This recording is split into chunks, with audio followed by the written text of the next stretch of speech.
Once again, welcome back to Money Mixology. I'm your host, Jason. Today is going to be Jason Overload. My guest is here with me today, Jason Trimbach. This show is going to be interesting because we are going to talk through his background is in entrepreneurship, and I'm going to let you give your story about what you're doing for the university now, sort of your part-time gig. But the key here is I wanted to talk with you and give our audience an idea of the challenges faced by entrepreneurs when it comes to their money. There's obviously the business difficulties, and we'll touch on that too, but it does, I'm sure, in some ways bleed over and kind of lean over into their personal area. So first of all, I'll let you go ahead and introduce yourself. Yeah, thanks for having me. My name is Jason Trimbach. Officially at Wright State, I am the EIR Entrepreneur in Residence, and I help with a lot of entrepreneurial programs, including Wright Venture, the Shark Tank-esque program run out of Wright State. Okay. So, and then can you just touch on your background in terms of being an entrepreneur? I know that's kind of your specialty. Yeah, so I started right out. I'm actually a Wright State grad, so I appreciate Wright State and all that they do. I graduated from Wright State and took a branch manager job in a place called EJ Prescott. So I learned branch operations, worked there for about 2 years, and then eventually went to the family business, 2J Supply. Worked there for about 22 years. And after working there about 10 years, started and talked to my dad and my uncle about buying it with my brothers. Me and my brother bought the business, worked all the positions up from sales counter to branch manager to regional manager to VP to executive level, and then bought the company. Worked with my brother for about 7 years, scaled it pretty substantially, took it from about a $30 million company to a $100 million company, and then sold it. So it was a great ride, great experience, learned all kinds of stuff I never thought I'd learn, some the hard way and some lucky enough to have mentors that helped me out. And so now your sort of gig you're helping out Wright State with is to help the current students if they're interested in starting a business, right? To help them understand entrepreneurship. Yeah, so it's not only people that just want to start a business, but somebody that wants to validate their idea or validate the market share of their idea, or if they technically have a business on paper and they want to scale it. So basically all things related to building a company and scaling it in any of those capacities is where I step in. Okay, excellent. And you're in the Sandler Center, right? Is that Yes. correct? Jonas Sandler Center over at Wright Hall. Again, the background I think is super helpful in your situation because that means you've spent whatever that sounded like 20 some years, 25 years, kind of doing the entrepreneur thing. Whether you actually owned it, that came a little bit later. But even when you were working in the family business, like it's still very entrepreneurial in spirit. And so I'm curious, like, do you feel like, or how did that affect your personal financial journey? I mean, do you feel like you treated it differently than you would if you had been an employee? For sure. One thing I would say is lessons I learned is that if you have your own company, you're doing things, if you're going to eventually be the owner of the company, especially if you're going to be C-suite level owner operator, you view the money you put into the business differently. Because you're not, it's not like you're just an employee or just an owner. When you're an owner operator, you see like, hey, this company can grow faster than the return of the market. So, the money that you get, you save up and you might put it in like, CDs for a couple of years because you know that you can buy 2 years, you can buy another chunk. Or if you're a hard goods, you can buy the buildings. And when you're an owner operator, you're the renter and you're the owner, you kind of control, you have a bigger return. So I would say, yeah, definitely it teaches you to view things like opportunities differently than if you were just the owner or just an employee. Yeah, I think we, in the course that I teach and when I present to people, I mean, opportunity cost is clearly one of the fundamental pieces of finance, right? And so it's interesting what you said there that we would normally teach, and I'm going to use sort of the standard employee kind of corporate environment, sitting in a cubicle earning a salary type thing. We would teach that person or recommend to that person that they are essentially consistent with their investments, right? Like pick, let's say, an index fund and just continue to put away a certain amount of money and let it ride over time. What I heard you say, and correct me if I'm wrong, it sounded like you were actually willing in short-term bursts to take less return because you were setting yourself up for what you knew was going to be a potentially larger return. Yeah. So you think about money in terms of when you think you're either going to sell the business or there's going to be a transition, you look at it in terms of like, what is it worth 5, 6, 10 years from now versus like, hey, am I going to get another 7.75% on this in the next year? Because you realize that going into a different market, launching a different line takes capital up front. Sure. But if your sales of that product double or the product margin goes up a few points and you're getting 20% in a couple of years, which you have the ability to do, you just view your returns differently. It's not about like the short term looking at the market type of approach. And it sounds like there is a bit more crossover between your personal and your business when they kind of are the same thing in some ways, right? Is that how you viewed it? That your personal finances were at least embedded within the results of the business? For sure. If you're again, I'm coming from the standpoint of an owner operator, Correct. our house was on the line. You're when you take out a business loan and you pay that line of credit off, which is what we use. We try not to be too leveraged and our line of credit would go up and down, but you look at it in terms of it's not about the salary that you make, it's how much money do you want to invest. So it even affects you and your significant other personally, because then you're looking at your personal budget is different. Like I personally chose to take the approach of my personal budget never grew when I started making more money because I would invest more in the business, which had a bigger return later. That makes sense. I mean, and I think this is that concept of sort of like when we look at the buckets within our budget.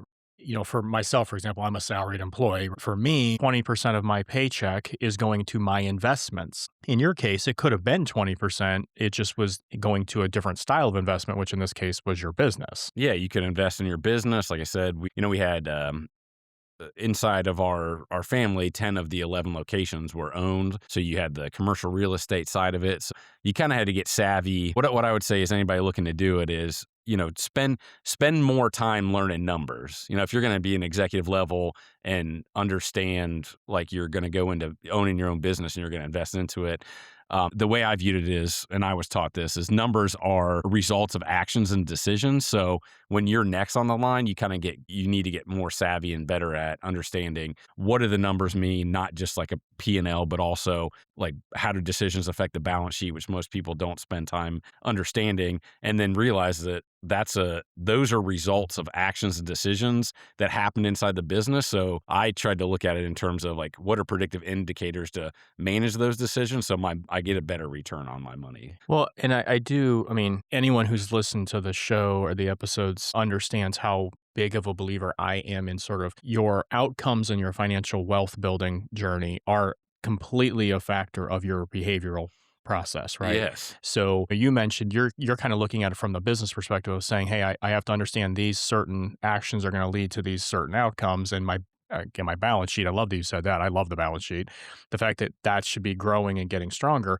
Well, that's no different than personal finance, right? Mhm. We should be looking at it and saying, if what I want is if I'm currently worth 100,000 and at the end of this year I want to be worth 125,000, that math is fine, but what matters is the behavior that's going to get me from A to B. It's not a matter of knowing, you don't have to know the intricacies of how an IRA works or whatever. There's going to be behavioral steps you must take and actions you must take to get to that stage. Did you find that in the business? So luckily, when I first became CEO, our CFO was pretty savvy at it. And I would say if you're going to have a $10+ million business, make sure you have a good accountant and a good attorney and, bouncing ideas off them. But we hired business coaches for me and my brother because we were really the two. Once we bought the company, we were the two primary drivers of the business. Right. And my business coach was like, hey, you need to get on top of this stuff. You need to be as good as a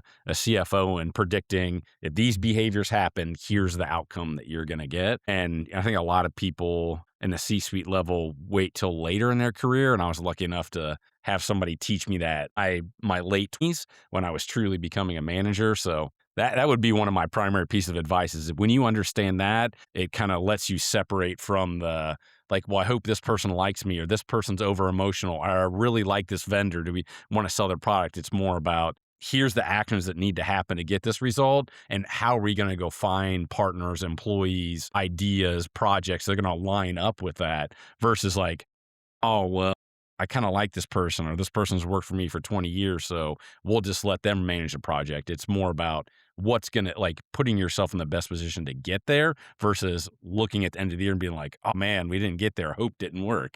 Yeah. Well, yeah, right. Yeah. Hope is not a plan, right? Yeah. The famous business saying. Yeah. I think there's a few things there I think are interesting because you mentioned sort of you ended up having a CFO, which I mean, most businesses will, of course, right? It's your job is to run the operational side, right? And the CFO's job should be to maximize the financial resources. One of the things I find interesting in businesses is that, like individuals, when they get a higher level of wealth, a lot of the focus, and you tell me the story on this one, it focuses or shifts to the tax side because as your wealth starts to grow, taxes become a bigger and bigger deal as they eat into things within the business. I know there's many. I used to be a CFO for a controller actually for a company, so I get this idea of there's steps we take to basically minimize business taxes. I mean, that's one of the key parts. It's one thing to bring money in, let's stop it from leaving, right? So did your CFO or yourself, did you guys give thought to that and focus on that? Yeah, so I would say it was a collaborative effort between, kind of like I mentioned, have a great attorney and a great accountant. It was Okay.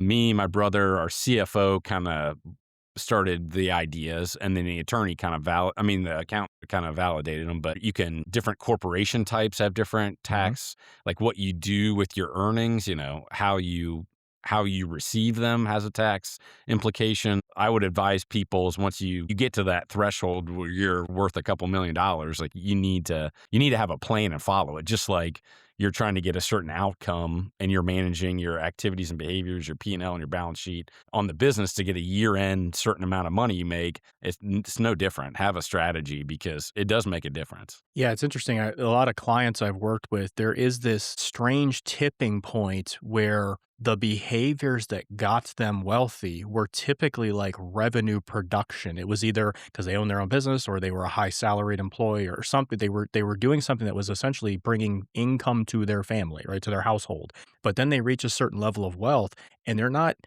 really sure how to play defense, right? In terms of Yeah. like tax minimization and stuff, because they've never had to do any of that. The estate planning, none of that stuff really mattered. They spent 20 years just go get it, right? Go play all offense and get all the revenue you can, which works to a point. But at a certain stage, you're actually better off protecting. If you can go make an extra 25,000, but a tax mistake's going to cost you 100 grand, you're better off to play good defense at a certain point. And I know businesses kind of run into the same thing sometimes. So we're going to take a real quick break. And when we return, we'll continue with Jason Trimbach talking through some of the crossover between owning your own business and how it affects your personal finances.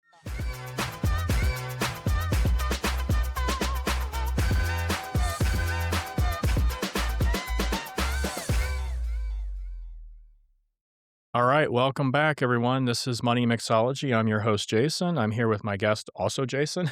So, doubling up today. Before the break, you had mentioned that your business went through a little bit of transition over time, and so I wanted to start with just out of curiosity for yourself, as you personally kind of moved from employee up to the C-suite to owner, kind of progression. Did the way you viewed your income or the way it happened, the income coming to you, did it change over time? Yeah. So, two things in the question that you communicated. Yeah, the corporate structure change, I would say our CFO and our accountant were smart in helping us understand what corporation type we changed to that had tax benefits for where we were trying to go long term.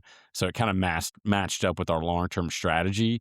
So that did help us. But honestly, when they brought it forth to me, they had to communicate and educate me. So again, a ploy for people to have a good accountant and a good attorney. But in terms of the income coming to me and my brother, it did change over time. So when we bought the company, our goal was to scale pretty fast. So we wanted not only like salary, but we got a lot of bonus. So the bonus was based upon the profit performance. So that really kept, all eyes, all the managers on decisions, how they affected the profit of the company. What I would say is we got to the point where we didn't take any more out of the business because we wanted to keep reinvesting the money in the business. And, if you take a bonus or salary, either one, it's taking profit out of the business. So Taking cash out of the yeah, you're business. taking Yeah. you're taking cash out of business, which, if you're a good CFO, you're constantly measuring what your real life like. What I was told is like profit is vanity and cash is sanity. Right. Yep. So it's we measured that a lot. But yeah, you don't want to take cash out of the business because we were always trying to figure out where we're going to bring on another product line, which you might have to drop $1 million in To inventory capitalize it. to capitalize on it, or are we going to open up another location, and then we would have to, you have to spend money and get that location up and running. So if you don't have dry powder on the sidelines, you can't use it when you need it. So that's kind of the way that we viewed. So we had a standard salary that would mirror a lot of just employees, and then we had a lot of bonus money coming in if we hit profit metrics for the year. Well, and one of the things I like that you said there, sort of the analogy to the dry powder, if you think about it from a personal perspective, it's the same thing. We talk about, there's the emergency fund is the terminology that's often used by planners to say you should have whatever it may be 3-6 months of emergency cash sitting to the side in case something really bad happens. While I agree with the sentiment, I've always kind of viewed that as maybe a little bit of a misnomer because it's more powerful to think about that emergency fund or that sort of reserve account sitting there as your opportunity fund. If you've got as a personal situation, if you've got $50,000 sitting in a savings account, let's say, and I understand it doesn't earn a ton of return at the moment, but if you're waiting on an opportunity, it could be buying into a business, an opportunity in the future. It could be, hey, we've been trying to get into a house and all of a sudden one comes on the market, but it's going to have to be a cash buy. And so I've got to have the reserve sitting there. There's these opportunities that come along. And so businesses have kind of known this for a long time, at least good businesses. And I don't know that enough people view it that way. I mean, when you had a lot of cash available for your company, let's just say, you didn't view it necessarily as like, this is crisis money, right? You viewed it as we may be able to utilize this in a positive way, correct? Yeah, it's the best. What are you going to get the best return for? So sometimes it was overbuying inventory in a certain product category that we felt like was going to sell really well, which means we didn't have money to open a location that year, or we invested less in certain types of inventories. But it's the same way you view your personal retirement money, is like what's going to get you the best result, and then we would plan it within our strategies. Like, does this all line up and make sense? But you're correct. I mean, I think the largest line of credit we ever had was close to $20 million. And there's sometimes that credit limit, we'd have not even $1 million of utilization. Sometimes it would be almost maxed out. Sometimes we'd have nothing on it because it's about what you're spending it on. Like, what are you going to get for what you spend it on? Yeah. I mean, I'm guessing your credit line was used for expansion. It wasn't covering bills kind of. Purposely tried to stay almost no leverage inside the business. So that way, if we moved to another location, we wanted to like buy the building and we had opportunity.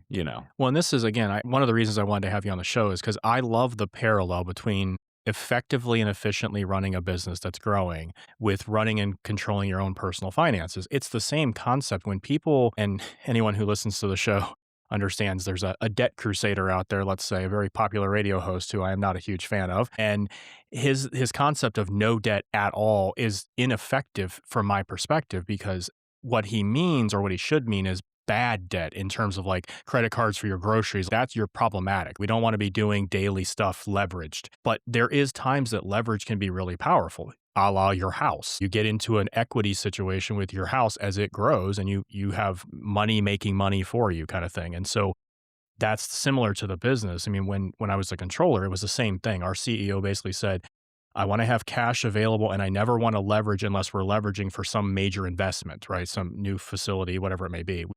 We bought apartment complexes, but regardless, that's the thing I think is important for people to understand, is that there is a time and place for debt, but it should be in pursuit of the growth or this sort of next step, Yeah. not to survive based on your daily activities. That's a problem when you reach that level. Yeah, I would agree with what you said, that the way I was always communicated to it about the vanity and the sanity is it about the sanity, the growth, or are you trying to hit something for like personal, like emotional gain, not financial? So debt's not bad, but stupid debt is bad. Correct. Yeah. Yeah. I mean, any it's a tool, and Yeah. like any tool, it can be used incorrectly, right? Yeah. And so it's a matter of balancing it. I also think it's funny, so controller is a little bit different than CFO. I basically control all the books and those decisions, and then the CEO made sort of the executive level kind of action based stuff. But what was funny is we had this running joke because he'd be like, "Well, what's our net income going to be?" And my pushback, like any good accountant, was, "What would you like it to be?" Yeah. Because I mean, in a corporate structure, net income is like, okay, I can play with the books and make it be whatever you want it to be this year. But to your point, that's more vanity as Yeah. opposed to actually improving the balance sheet in a systematic way. And I think the same thing happens for people, right? We have a tendency that you mentioned earlier, as your income personally went up, or your family household income went up, you didn't increase your lifestyle because you knew that every dollar essentially, if I'm understanding you correctly, every dollar that you spent on an improved lifestyle was money you were not able to invest in your business that had a much better return. Or if we use those dollars, kind of like you were saying on the personal side, they weren't available. They weren't dry powder to do something else. I mean, we ended up, me and my brother and another gentleman bought one of the 2J buildings. Then, as you start to get in commercial real estate, you have more opportunities. So if you spend the money, you don't. I mean, we weren't stingy by any stretch Yeah. of the imagination. Like, we went on vacation, enjoyed time with our kids. Um, you You know, didn't go to the level you could have gone to. correct. Yeah. Yeah, and I think that is, again, that's no different than even if you're a salaried employee that's working at a corporation, right? You just every 2 weeks you get a paycheck. You still should not be taking yourself to that red line. You need dry Yeah. powder regardless. You may not have a business directly to invest in, but we have a way of doing that called stocks, right? We can buy businesses in very small portions. It's not quite the same as owning it, owning being an entrepreneur, but conceptually, it's the same concept. I mean, your bigger returns are by giving your money to people growing businesses, whether it's directly Yes. yourself or someone else, right? So now that you've sold the business, what's your approach to investing? Yeah. So what I would say is, the Lord blessed us, and we have more than enough money to live our life. So I was fortunate to partially retire, I guess, for a little bit, and we ended up interviewing and getting wealth planners, and we ended up choosing Merrill Lynch. But what you learn is that there's like a whole nother level of investing in terms of what's on the market, what's out there, what you need to know. Like you're saying, you got to play defense and offense at the same time. I thought it was a great analogy. And so we quickly realized that there's people much smarter in that world than us. And I didn't want to have to worry about it or study it or know it or learn it. So we picked a team of professionals to do it for us. And it's been a great experience for us. So, Yeah, I think it's clearly, I'm very biased here since I yeah. teach the planners here at Wright Yeah. State, but I think I'm an interesting outcast from a lot of the people in my industry because I actually genuinely believe that whatever the right number you want to say, 90% of Americans can probably do 90% of their own financial planning. Whatever, I'm just making those percentages up. There is some level at which you can do most of your basic planning. And it's typically during what I would consider to be your offensive period, right? And you're just out there working hard every day, making income. You never want to overpay taxes. I think that's probably valid, but you're really focused on getting your income level up, getting your offensive abilities up, and saving for the future. But there does reach a point at which even the most seasoned investor, the most knowledgeable sort of person that's out there with their own money does need a professional who has expertise in areas you just wouldn't even dream of. And I'm not exempt from that because I only deal with certain areas of personal finance. I don't do estate planning. I'm not really heavily steeped in the tax area. I know enough to help clients, but to your point, like there's tax accountants, that's all they do. So I think at a certain point, just like in a business, you hired your accountant, your CFO, your lawyer. We do have to consider that in our personal financial world. We reach a stage which we just need to protect what we've earned, right? And other experts can probably do it. You may also be doing it because you just simply want to do other things, right? Yeah. With your day. Well, like you're saying, when you get to a certain level, you got to play offense and defense, and on multiple games. It's not just about like the return on like what stock to buy. It's, your estate planning. What do you want to have alternate investments? Do you want to invest money overseas? Like there's all taxes when you donate money. Like, do you donate money? Do you donate the stock that's overperforming? There's just too many variables at a high level that have too big of an impact, in my opinion. And then, to me, a good financial planner is as good on the finance side as understanding the customer. And that's really where we kind of realize that somebody looking at it long term, like, hey, this is how much money we want to donate to charity. This is what we need to live our life until our life expectancy of 90. And, they can do all that kind of stuff. You do the And math. yeah. And then they put the personal touches like, do you want to go on vacations with your kids? And then they can kind of model it all out, and then you don't have to do any of the work, and they're way more versed in it than you. Right. It's kind of like there's people that like basketball, but I like basketball, I like football, but I wouldn't tell a professional football player how to. You can't coach that Yeah, professional. Yeah. I wouldn't coach a professional football player. Yeah. I coached high school football, but not professional. It's just a different league, and they have access to so many more resources than like what they think about how they approach the situation is just such a higher level than what I was used to. Well, and I think that you're definitely speaking the language of this channel because we actually don't focus much here on the nuts and bolts of finance. We don't go into the details of how an IRA works and stuff like that. We'll touch on them here and there, but the show really is about the psychology. It's about the approach, and so that's why I love the fact you said that part of what you were looking for in a wealth planner was not just that they could do the math, because reality is most of the professionals have the software, the background from their company. They have enough support systems to do the math. It's really more about them being willing to listen to you, listen to your story, listen to your preferences on certain things, and even to the point of perhaps doing something that isn't the mathematically perfect answer, but it's perfect for you.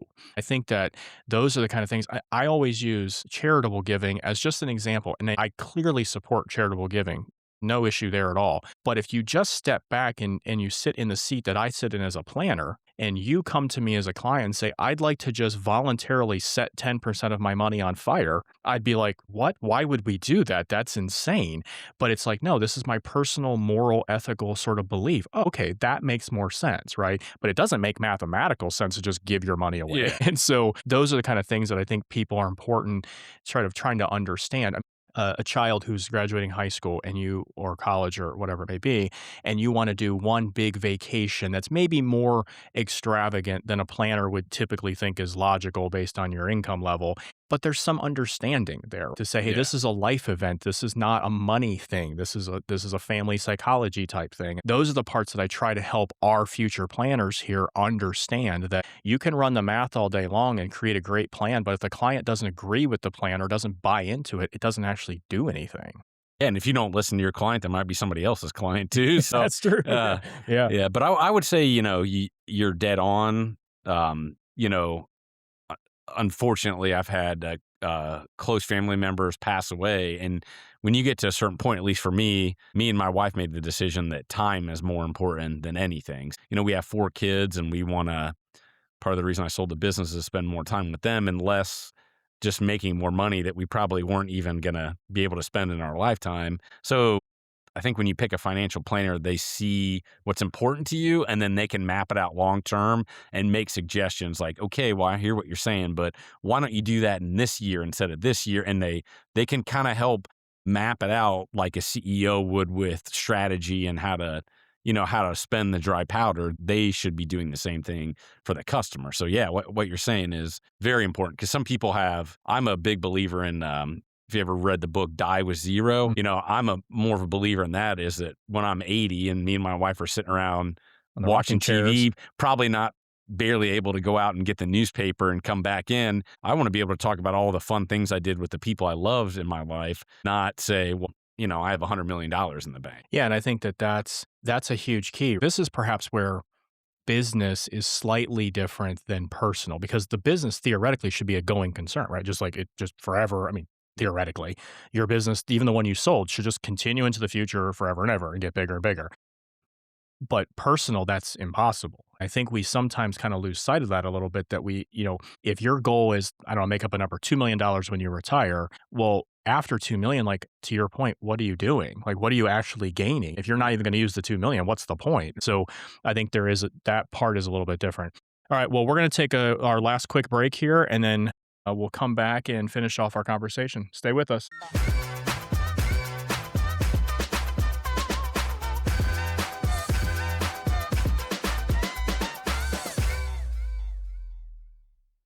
All right, welcome back, everyone. This is Money Mixology. I'm your host, Jason. I'm here with my guest, Jason. So, we are going to kind of finish up the show today with a quick conversation about the way that we interact with our family, our spouses, sort of the upbringing, because you came from a family who had a decent amount of money, middle class, but as you grew in your wealth from owning the business, you viewed money differently than perhaps many Americans do. And just based on the conversation we had a few minutes ago, you ended up in a similar situation to myself. My family growing up had money. We were middle class. My parents were very good with money. They taught us money.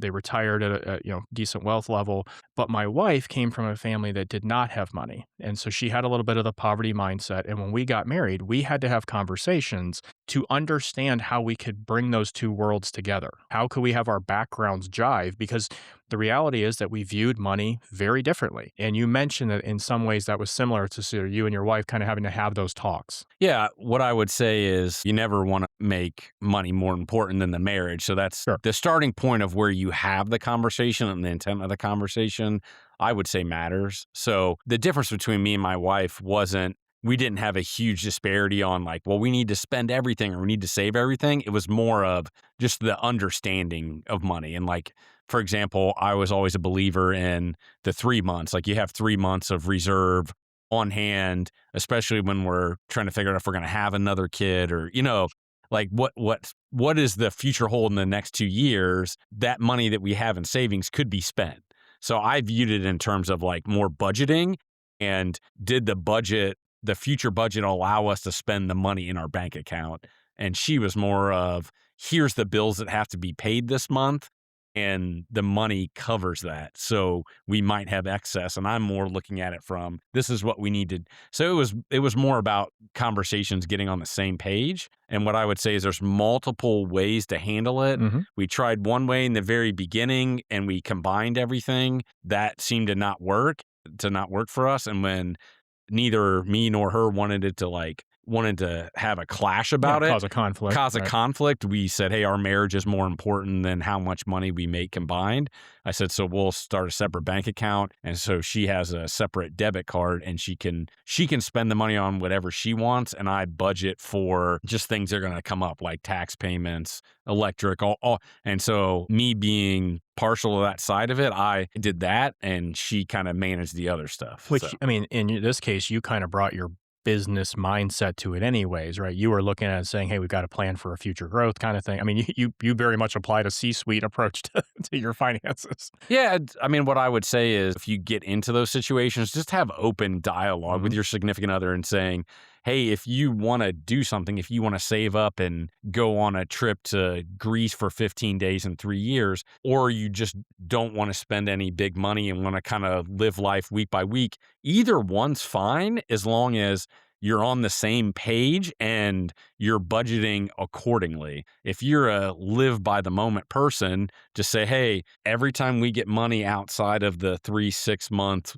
however you feel like it's your security blanket, any money outside that security blanket, we could have hit it big this week, and now we're going to go to a steak restaurant or we're going to have Taco Bell. Like neither, in my personal opinion, what I learned is neither approach is bad. It's not about the individual being a bad or good person. It's about getting on the same page and lining up what you want to do. Yeah, I mean, I am 100% in agreement with you that there is no good or bad in almost every money situation. There might be a few I could, Yeah. but for 99% of the decisions, it's not good or bad. It's was it right based on the circumstance, your circumstance. And a lot of that is we're both partners in agreement for the plan. And I think that is a critically important piece that you just have to sit down. I also tend to be much more flexible than some planners in terms of, do both spouses have to be involved in all of the budgeting process, and yes or no. Some people are really adamant that they do. And I think not necessarily. I think both should be informed and I think they should both be aware of what's going on to create transparency. But if you have one spouse who's just really good with money for whatever reason, yours happens to be a background of running a business, mine is because of my technical training as a planner, whatever the case might be, there is going to be people who are just more naturally sort of aligned with doing that. That's okay too, I think. And we actually use a similar approach, but yet slightly modified from where you are. And listeners of the channel know my wife and I have an allowance. So we have a joint account. All our money comes into one place, and then we each have our own separate spending accounts to avoid any of these concerns about what you believe is good money things to buy and what I believe is good things to buy. We just remove that entirely, right? We agree on the dollar figure, which removes all the emotion. We just look at the budget and say, do we believe we can afford $50 a person per week, whatever the number is? If we agree to that, then what you spend your $50 on, I don't care. It's up to you. So there are steps you can take to remove some of those concerns. I think it's also important that people understand, the listeners get a handle around the fact that where you came from will influence this pretty drastically. It's been interesting as the planner, and this is a completely gratuitous plug. I actually do have a book on this whole thing, right? I have Crazy Money, which is a book about financial psychology. But part of the reason I wrote that book was my fascination with the transformation of my wife, right? She came from a background of very, very little money, lots of money anxiety. There was always concerns about, can we pay the bills? Just sort of this constant life of worry about finances. And when we got together and that equation changed, it took her a very long time to change her mindset around it, to have less anxiety, those kind of things. Did you have employees that you knew were suffering from some of those money anxieties and things like that? Yes, definitely we saw, and it impacted performance too. So usually that's where you find it is somebody's underperforming and it's not a situation of like,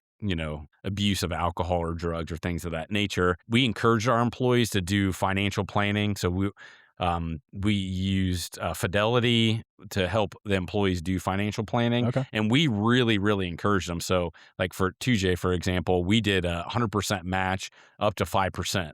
One of the biggest beliefs that we held is that your look on your financial outcome affects your anxiety and your performance at work way more than people think. It impacts, like when your wife asks you a question of like, do you want to go out to eat? You have a lot of anxiety about paying the bills. You answer that question differently versus it being an opportunity for you guys to build on relationship. It's more of, I don't want to freak out about having to pay the credit card bill. It's a stress. Yeah. So we did that. And that helped. But one of the things I would say, kind of back to what we were talking about in the beginning, is I think it's really important for people to understand that there is no good or bad. Like if you're the person that kind of likes to spend money on, say, new clothes, or you like to go to the new restaurants or whatever, when you're sitting down and you're talking to your significant other, as long as you guys are open and honest about it, you can budget. And then, like you're saying, the person that exhibits those type of activities, like the one that's the spender versus the saver, and then you line your plan up for the year or what you want to do, that's totally normal for people to see things differently. Sure. But you also need to have the wherewithal to have the conversation. If somebody's like,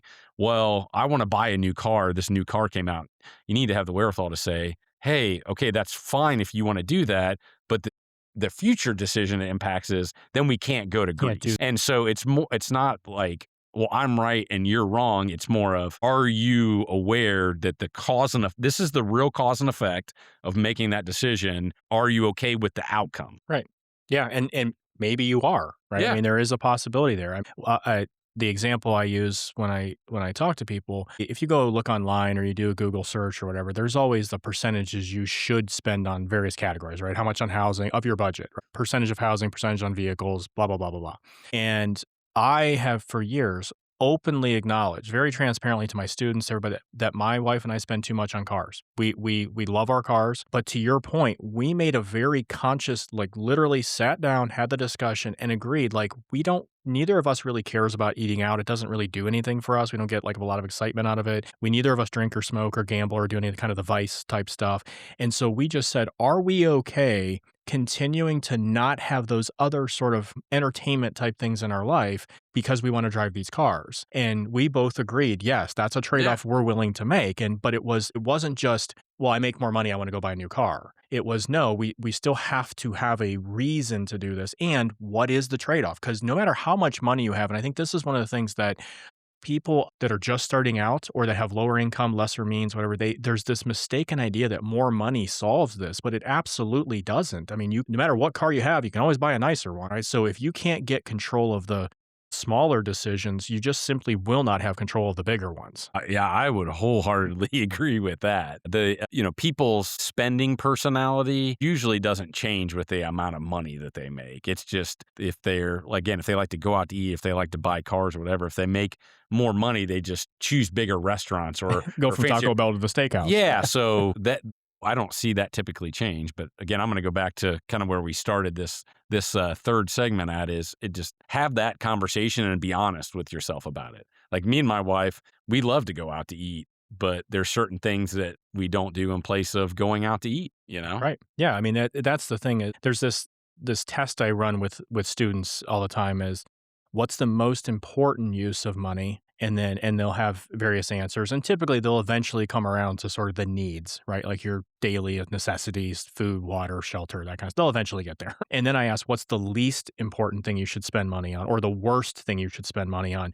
And they'll kind of circle around, circle around, circle around. And I think the ultimate answer to that is the worst thing to spend money on is things other people value. The cars are kind of the classic example because we think other people are impressed by our car, but they aren't. They don't care at all what car we drive. And so if you're buying a vehicle or anything because you think somebody else values it or will be impressed by it, that's a terrible way to budget any kind of thing. Yeah, it doesn't matter if it's $5 or $500,000, you know? That's the vanity thing, right? Yeah. Like in the business side. Yeah. So I think, for you and your wife, you're not going out to eat because somebody else thinks it's what you should do when you have money. It's you and your wife enjoy it, right? Well, and when you have 4 kids, it's an amazing way to just spend one-on-one time. That's fair. Yeah, yeah, we're leaving. Yeah, my wife and our anniversary was actually yesterday, so we actually did go out to eat yesterday, which was a rare occasion, but it was for that exact reason. It was like, hey, it's just how about the two of us go do something? Yes.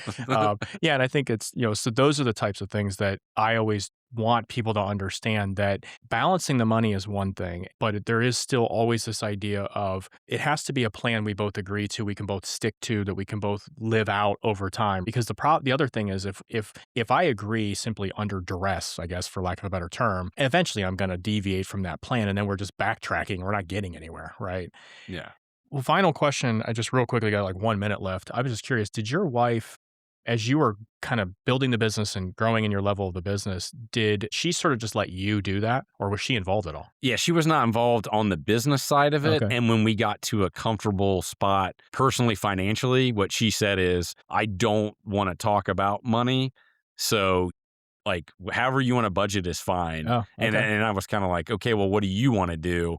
And then, we just took what we wanted to do, what we had to pay for, the amount we needed to, invest with to get where we needed to go. And then you have your auxiliary spending, buying steak, going out to eat and all that type of stuff. So she's kind of like, as long as we're not going bankrupt, like Don't put me in the poorhouse. Yeah. yeah. So she handles, we always say, I handle all the money decisions and she handles all the emotional decisions. Yeah. My wife is definitely my calendar control, right? She's my scheduler and stuff because I have no idea what's going on anytime with our family. Yes. So, Yeah.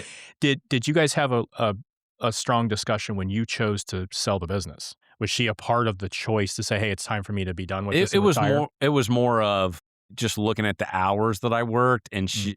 she just asked me a simple question. It was like, how much is enough? Because we have more money than we I'd need. ever want or need. So don't be doing this for fame or glory. Vanity versus Yeah. sanity. Well, that's that's a good problem to have, by the way. Congratulations. So, well, thank you very much for your time today. I appreciate it. It's been awesome. The entrepreneurship thing is always interesting to me. So, for everyone out there, I appreciate you joining us today. Again, this is Money Mixology. We will be back next Saturday with a new episode. Everybody have a great week.